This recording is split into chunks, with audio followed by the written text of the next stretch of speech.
বাংলাদেশের সংবিধানের অন্যতম রচয়িতা বলা হয় তাকে। ১৯৭২ সালে বাংলাদেশের সংবিধান প্রণয়ন কমিটির সদস্য ছিলেন তিনি। শেখ মুজিবুর রহমান তাকে বানিয়েছিলেন দেশের পররাষ্ট্রমন্ত্রী।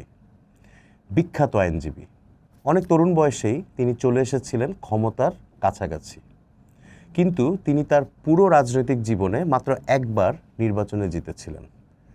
সংসদ নির্বাচন তো বটেই, রাষ্ট্রপতি নির্বাচনে দাঁড়িয়েও বারবারই হার দেখেছেন তিনি। বিখ্যাত মানুষ, জাতীয় পর্যায়ে রাজনীতিবিদ হলেও আজ থেকে ৩০ বছর আগে সর্বশেষ নির্বাচনটিতে তার হয়েছিল জামানত বাজেয়াপ্ত।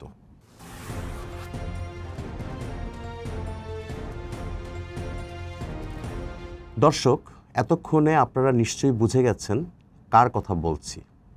ঠিকই ধরেছেন, ডক্টর কামাল হোসেনের কথাই বলছি।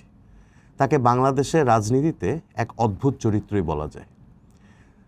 তার পর্যায়ের জাতীয় নেতা নির্বাচনে জিততে পারেন না, এটা খুব অদ্ভুত ব্যাপারই।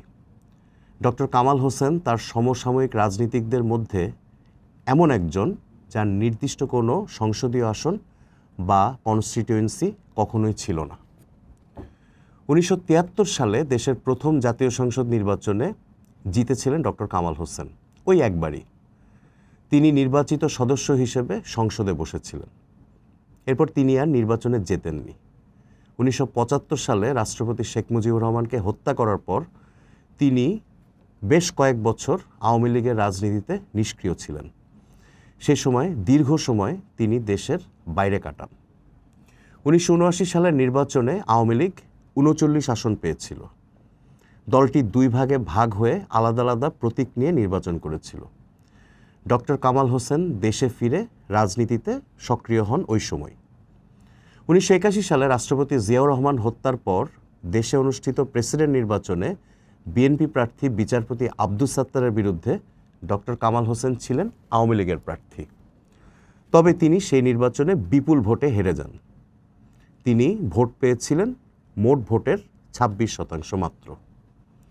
১৯৮৬ সালের তৃতীয় জাতীয় সংসদ নির্বাচনেও ডক্টর কামাল হোসেন নির্বাচন করে হেরে যান জাতীয় পার্টির প্রার্থী এস এ খালেকের কাছে। তিনি মিরপুর এলাকা নিয়ে গঠিত ঢাকা ১১ আসনে নির্বাচন করেছিলেন সেবার। ১৯৯১ সালে পঞ্চম জাতীয় সংসদ নির্বাচনেও ঢাকা ১১ আসন থেকেই তিনি আওয়ামী লীগের প্রার্থী ছিলেন। সেবার তিনি হেরে যান বিএনপির সে সময়ের অখ্যাত প্রার্থী হারুন মোল্লার কাছে। জনশ্রুতি আছে হারুন মোল্লার বিজয় নাকি বিস্ময় প্রকাশ করেছিলেন স্বয়ং BNP chairperson Begum Khaleda Xiao.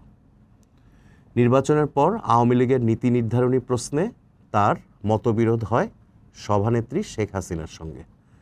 তিনি দল ত্যাগ করে গঠন করেন নিজের রাজনৈতিক দল গণফোরাম। গণফোরাম ১৯৯৬ সালের সপ্তম জাতীয় সংসদ নির্বাচনে ১০৪ আসনে প্রার্থী দিয়েছিল। ডক্টর কামাল হোসেন নির্বাচন করেছিলেন ধানমন্ডি মোহাম্মদপুর এলাকা নিয়ে গঠিত সে সময়ের ঢাকা ৯ আসনে। উদীয়মান সূর্য মার্কায় নির্বাচন করে ডক্টর কামাল হোসেন জামানত হারিয়েছিলেন।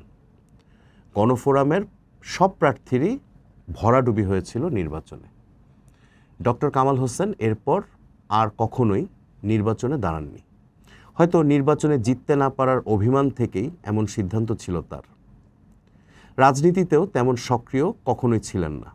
হঠাৎ হঠাৎ নির্দিষ্ট ইস্যুতে বক্তব্য দিয়ে বা মন্তব্য করা পর্যন্তই সীমাবদ্ধ ছিল তার রাজনীতি। ২০০৭ সালে সেনা সমর্থিত তত্ত্বাবধায়ক সরকারের পক্ষে তিনি একটি মন্তব্য করেছিলেন। সে সময় তত্ত্বাবধায়ক সরকারের মেয়াদ ছিল সর্বোচ্চ ৩ মাস।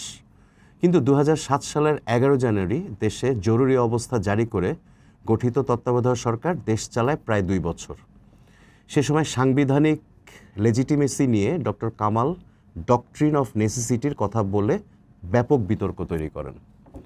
২০১৮ সালের নির্বাচনে বিএনপি ডক্টর কামাল হোসেনের সঙ্গে জাতীয় ঐক্যফ্রন্ট গঠন করে নির্বাচনে যায়। খালেদা জিয়া তখন কারাগারে, তারেক রহমান লন্ডনে নির্বাচনে জাতীয় ঐক্যফ্রন্টের মুখ ছিলেন ডক্টর কামাল হোসেনই। শোনা যাচ্ছিল নির্বাচনে জাতীয় ঐক্যফ্রন্ট জিতলে কামাল হোসেনই হতেন প্রধানমন্ত্রী। তবে তিনি সেই নির্বাচনে অংশ নেননি। ২০১৮ সালের নির্বাচন ছিল জাল জালিয়াতির নির্বাচন। বিএনপি মাত্র ৬ আসনে জয় পেয়েছিল। তবে জাতীয় ঐক্যফ্রন্টের আসন ছিল ৮টি। বিএনপির 6 আসনের বাইরে ধানের শীষের প্রার্থী হিসেবে গণফোরামের ছিল 2টি আসন। সেবারই গণফোরাম প্রথমবারের মতো সংসদে প্রতিনিধিত্ব করার সুযোগ পায়। জাতীয় ঐক্যফ্রন্টের অস্তিত্বের সমাপ্তি ঘটে যায় ওই সময়।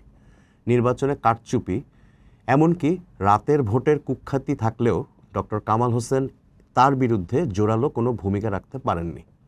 নির্বাচনের পরপরই তিনি রাজনীতিতে আবারও নিষ্ক্রিয় হয়ে যান।